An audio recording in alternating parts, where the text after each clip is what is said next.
क्योंकि appearing candidate के साथ एक कठिनाई यह है कि अगर वो अपीयरिंग को हम अलाउ करते हैं तो उसका रिजल्ट और उसका सर्टिफिकेट आने के लिए हमको प्रतीक्षा करना पड़ता है।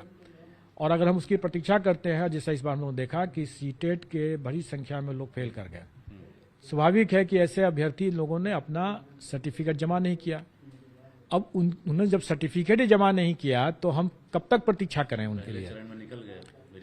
तो नेचुरली हमको मेरिट लिस्ट हम लोग बनाएंगे ही बनाएंगे और डीवी में हम लोग भेजेंगे और डीवी में वो छटेंगे। हम लोगों ने पाया कि जो बिना प्रशासनिक विभाग के पदाधिकारी जो जानकार हैं और उनके जो टर्म्स एंड कंडीशंस है विभिन्न परीक्षाओं के, जैसे आपने देखा कि STT का 2019 फिर 2023 भी आ गया, इसमें जो पहले के भी हैं, दक्षता परीक्षा है, सीटेट है, बीटेट है, STET है, कई तरह के उनके हैं और अलग अलग समय में अलग अलग कंडीशंस लगाया गया, कभी डोमिसाइल लगाया गया, कभी नहीं लगाया गया।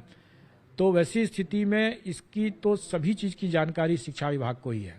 तो बिना शिक्षा विभाग के डीवी में हम लोगों ने जो डीवी कराया, हमने पहले भी कहा कि उसकी एक्यूरेसी 100% नहीं थी।